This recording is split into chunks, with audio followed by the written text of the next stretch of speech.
দুটো ম্যাচ হয়ে গেল কলকাতা লিগে। ইস্টবেঙ্গল এবং মোহনবাগানের সব টিমই খেলছে।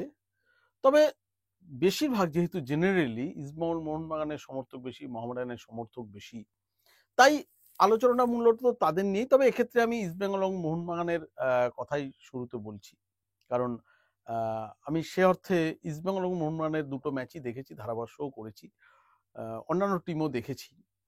এবার আমার দেখে যেটা মনে হয়েছে যে কলকাতা লিগের যে চিরাচরিত প্রথা, অর্থাৎ নয় চ্যাম্পিয়ন হবে ইস্টবেঙ্গল, নয় মোহনবাগান, এই ব্যাপারটা এখন আর নেই। কারণ এখন যে কোনো দল চ্যাম্পিয়ন হতে পারে এবছর, যা অবস্থা। অবশ্য টু আর্লি টু কমেন্টস, প্রথমে সুপার সিক্সে যাবে, তারপরে তো অনেক বেশি। এবার ইস্টবেঙ্গল মোহনবাগান যেহেতু এক গ্রুপে আছে, আমি এই গ্রুপের খেলারই কথা মূলত বলছি। ওদিকে ভবানীপুরও উল্টো দিকের গ্রুপে দারুণ ফুটবল খেলছে, দুটো ম্যাচ জিতে 6 পয়েন্ট পেয়েছে, যা ইস্টবেঙ্গল এবং মোহনবাগান কিন্তু এখনো পায়নি। ইস্টবেঙ্গল এবং মোহনবাগান দুটি দলই খেলে কিন্তু আপাতত দুটি খেলে 4। দেখুন, যদি মোহনবাগানের কথা বলি, মোহনবাগান সুপার জায়েন্ট, তারা কিন্তু ঘোষিত যে তারা আরএফডিএল কে লক্ষ্য করেই টিমটা তৈরি করেছে। গত বছর কলকাতা লিগে সাফল্য পায়নি, এমনকি সুপার সিক্সেও যেতে পারেনি, সেই দলটা কিন্তু আরএফডিএল চ্যাম্পিয়ন হয়েছে। এবার যাদের 23 বছর বয়স হয়ে গেছে অথচ সিনিয়র দলে খেলার মতো যোগ্যতা নেই, তাদেরকে বাদ দিয়ে দেওয়া হয়েছে। আবার দেখুন, পাশাপাশি দীপেন্দু, তারপরে বলুন যদি সুয়েল ভাট, এরা সিনিয়র টিমের সুযোগ পেয়েছে আইএসএল এর। সুয়েল ভাট তো ন্যাশনাল টিমেও সুযোগ পেয়ে গিয়েছে। সো এই কলকাতা লিগটাকে কিন্তু এই প্লেয়ারদের জন্য একটা দারুণ মঞ্চ, নিজেকে পাপ প্রদীপের আলোয় তুলে আনার জন্য। মলিনা শহর সিনিয়র ম্যানেজমেন্ট অফিসিয়ালরা বসে আছেন যে কারা এখানে ভালো খেলেন তাদেরকে সুযোগ দেওয়া যায়। তাই মোহনবাগান, অবশ্যই মোহনবাগান যেখানে খেলে, পৃথিবীর সর্বত্র যে সমর্থকরা, হাজার হাজার সমর্থকরা, লাখ লাখ সমর্থকরা বসে থাকে রেজাল্ট জানার জন্য, মোহনবাগানের জয় অবশ্যই দেখতে চায়, কিন্তু তাদের উদ্দেশ্যটা একটু ডিফারেন্ট। সেখানে ইস্টবেঙ্গল কিন্তু গত বছর সর্বোচ্চ পয়েন্ট নিয়ে শেষ করে, যদিও কে চ্যাম্পিয়ন ফয়সালাটা এখনো আদালতের বিচারাধীন বিষয়, সেহেতু কোনো মন্তব্য করা যাবে না যে ইস্টবেঙ্গল না ডায়মন্ড হারবার গতবার কে চ্যাম্পিয়ন। তবুও ইস্টবেঙ্গল কিন্তু মূলত লিগটা জেতার লক্ষ্য নিয়েই নামে এই বছরও। তাই শুরুর ম্যাচে মেসার্সকে 7 গোল, 7-1। তারপরেই যেটা হলো, 1-1 গোলে ড্র হয়ে ম্যাচটাকে সন্তুষ্ট থাকতে হলো ইস্টবেঙ্গলের। কার বিরুদ্ধে না? সুরুচি সঙ্গ। আমি সুরুচি নিয়ে একটা কথা বলবো। রঞ্জন ভট্টাচার্য কোচ, আমরা একটু বেশি হয়তো উনি কথা বলে ফেলেন বিভিন্ন বিষয়ে, তা নিয়ে বিতর্ক তৈরি হয় আগাম, কিন্তু দলটাকে কিন্তু ভালো তৈরি করেছেন সুরুচি। সুরুচিও কিন্তু 2 খেলে 4, ইস্টবেঙ্গল 2 খেলে 4, মোহনবাগান 2 খেলে 4। বিশেষ করে 10 জনে হয়ে যাওয়ার পরও ইস্টবেঙ্গল কোনো দাঁত ফোটাতে পারলো না আক্রমণে। বরঞ্চ সেদিনকে যদি বেদেশ্বর সিং এর ওই শটটা যদি পোস্টে না লেগে আসতো ইস্টবেঙ্গলের, কি হতো বলা যায় না। এবং সুরুচিও কিন্তু যথেষ্ট ভালো দল করেছে। আপনি যদি ইস্টবেঙ্গল টিমটা দেখেন, মোহনবাগানের থেকে অনেক বেশি ম্যাচিওর ফুটবলার। ডিফেন্সে কে আছে? আপনার ডিফেন্সে আছে চাকু মান্ডি, সন্তোষ ট্রফির ক্যাপ্টেন ছিল, গোলে আদিত্য, যে সন্তোষ ট্রফি খেলা ফুটবলার। আপনি যদি দেখেন মনতোষ চাকলাদার, স্টপারে সন্তোষ ট্রফি খেলা প্লেয়ার। আপনি ডান দিকে জোসেফ, আপনি বাম দিকে সুমন দে যদি ধরেন, আন্ডার 23 জাতীয় দলের ছিল, রিজার্ভে ছিল যদিও ছিল। আমার মনে হচ্ছে যে ইস্টবেঙ্গলের যেটা মূল সমস্যা হয়ে গেছে আগের দিন, যে ওই দুজন ফুটবলার না থাকাটা কিন্তু একটা মূল সমস্যা হয়ে গেছে। যার ফলে সায়নকে ওদের মানে মেন স্ট্রাইকার না থাকা বা জেসন টিকে না থাকাটা একটা সমস্যা হয়ে দাঁড়িয়েছে। যার ফলে সায়নকে কিন্তু উইং থেকে সরিয়ে, বাদিকের উইং থেকে সরিয়ে স্ট্রাইকার খেলাতে হয়েছিল। কিন্তু সায়ন তো আইএসএল খেলা প্লেয়ার, তার এরকম পারফরমেন্স হবে কেন, এটা আমার খুব একটা বোধগম্য হলো না। প্লাস যেটা আমার মনে হলো যে এই মনতোষ চাকলাদার এবং চাকু মান্ডি এরকম অভিজ্ঞতা সম্পন্ন দুই ফুটবলার নিয়ে ডিফেন্স লাইন স্টপার, সেখানে এত ভুল বোঝাবুঝি হবে কেন, আমার এটা খুব মনে হয়েছে। যে কারণে এই সুরুচি বেশ কিন্তু ঢুকে গেছিল অনেকবার, অনেকবার ঢুকে ফালাফালা করে দিয়েছে ডিফেন্স। প্লাস ইস্টবেঙ্গল বিনো জর্জ 3-5-2 শুরু করলো। 3 জন ডিফেন্ডার নিয়ে খেলাটা কিন্তু খুব সহজ ব্যাপার না। খুব পরিপক্ক হতে হবে ডিফেন্ডারদের, সিস্টেমে খুব স্ট্রং হতে হবে।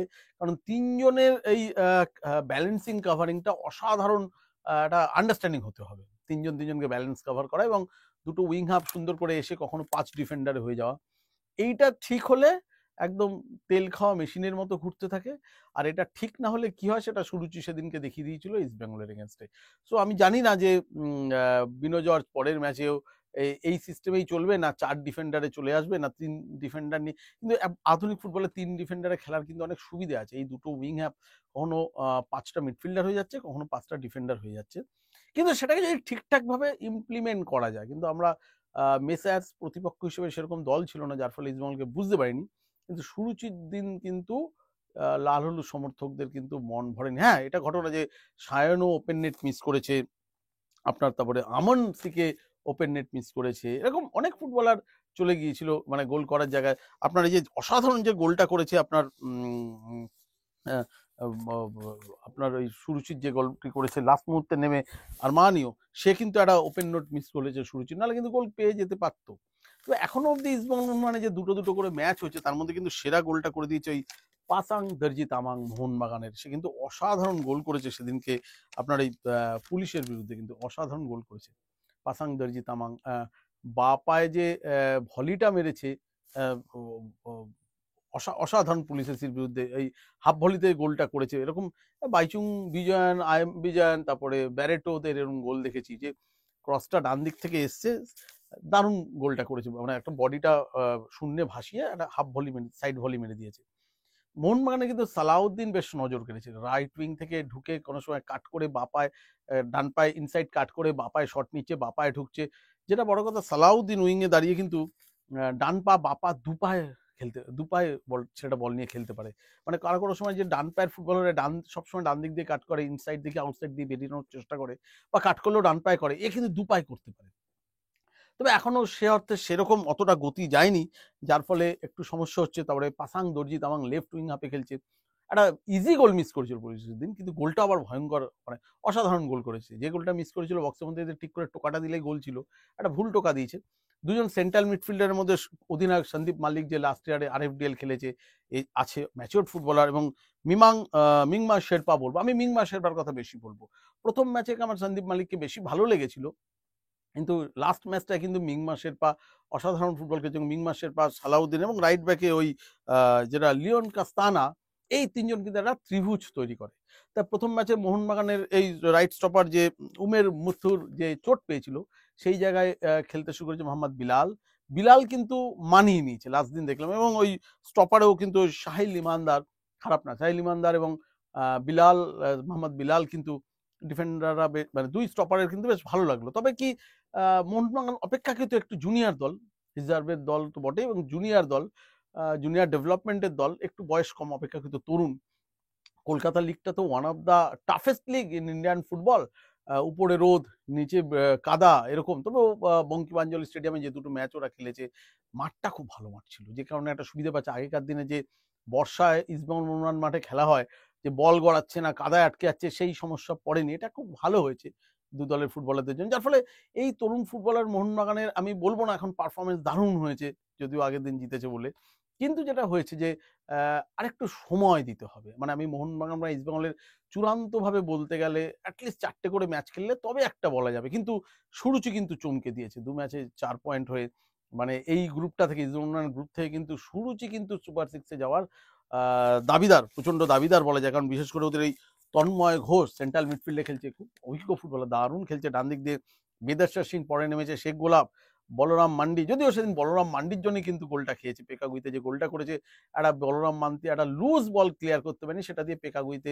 ঠান্ডা মাথায় গোলকিপারকে ড্রিবল করে নিয়ে গোলটা করে দিয়েছিল। কিন্তু ভালো প্লেয়ার, টোটন দাস, স্টপারে ফয়েজ, এরা খুবই ভালো প্লেয়ার। তারপরে হাউকিপ, বাবলু, ওরাও আগের দিন খুব বাজেভাবে মেরে লাল কার্ডটা দেখলো সুমন দেখে, খুব বাজে। কাপ মাসেল ওইভাবে স্টার্ট দিয়ে ফেলেছে, এটা আমাদের খুব ভয় লেগেছিল এই বর্ষার মাঠে। সেই চিমা শঙ্করলালের কথা, আপনি শ্রীকৃষ্ণ ঘোষ বলে একজন মনমানের ফুটবলার ছিল, তাও সেও কিন্তু এরকম পায়ের চোটে বাড়িতে চলে গেছে। অজয় সিং, এরকম প্রচুর প্লেয়ার কিন্তু এই চোট পেয়ে, যেভাবে বাবলু ওরাও স্টার্টটা নিয়ে দেখিয়ে একদম কাপ মাসেলে মেরে দিয়েছিল সুমনদের, সেটা কিন্তু খুব রিস্কি হয়ে গেছিল ইস্টবেঙ্গল ম্যাচে।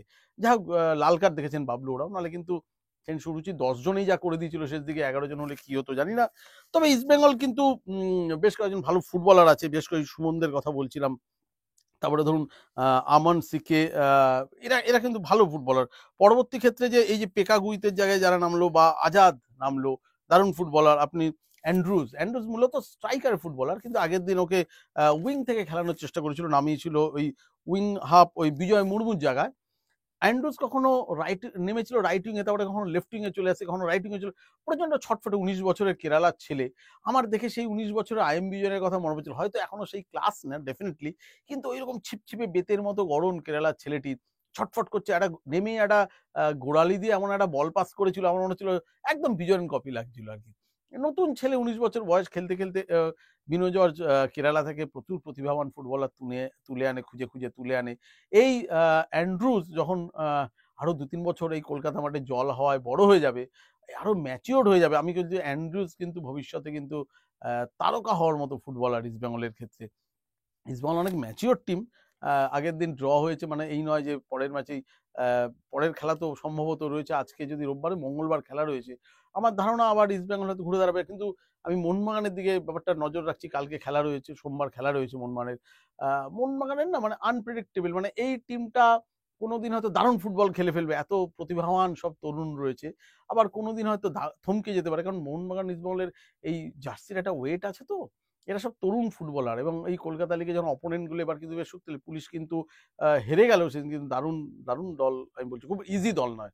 তেমনি ভাবে কিন্তু আমি বলছি যে এই সুরুচি যা দেখিয়ে দিল, সুরুচিও কিন্তু অনেকের ঘুম কেড়ে নেবে। সুরুচির সঙ্গে কিন্তু এখনো মোহনবাগানের খেলা বাকি আছে, এটা মাথায় রাখতে হবে। উল্টো দিকের গ্রুপে ডায়মন্ড আবার 4 পয়েন্ট নিয়ে বসে আছে, ভবানীপুর একদম 2 ম্যাচে 6 পয়েন্ট নিয়ে বসে আছে, যথেষ্ট ভালো জায়গায় রয়েছে। মানে ওই গ্রুপটা, ভবানীপুর ডায়মন্ড গ্রুপটা কিন্তু সব 19-20, কি হবে কেউ জানে না, যে কোনো দিন যে কাউকে হারিয়ে দেবে। কিন্তু এদিকের গ্রুপে যেহেতু ইস্টবেঙ্গল মোহনবাগান আছে, তাদের তো একটা আলাদা ওয়েট আছে। কিন্তু এখনো অবধি আমার মনে হয় ইস্টবেঙ্গল মোহনবাগান সমর্থকদের উচিত না যে চূড়ান্ত কোনো বক্তব্যে চলে যাওয়া, যে ভালো খেলছে না বা দারুণ খেলছে। একটা junior team, junior reserve team খেলছে, তাকে একটু সময় দিতে হবে। আগেকার দিনে সেই ব্যারেটো, বাইচুং, সনি নড্ডি এরা তো নেই যে তারা ম্যাচ কন্ট্রোল করতে পারে, সুতরাং একটু সময় দিতে হবে। 3-4টে ম্যাচ গেলে আমার মনে হয় বলা উচিত। মোটের উপর প্রথম দুটো ম্যাচ দেখার পর আমার এরকমই মনে হয়েছে।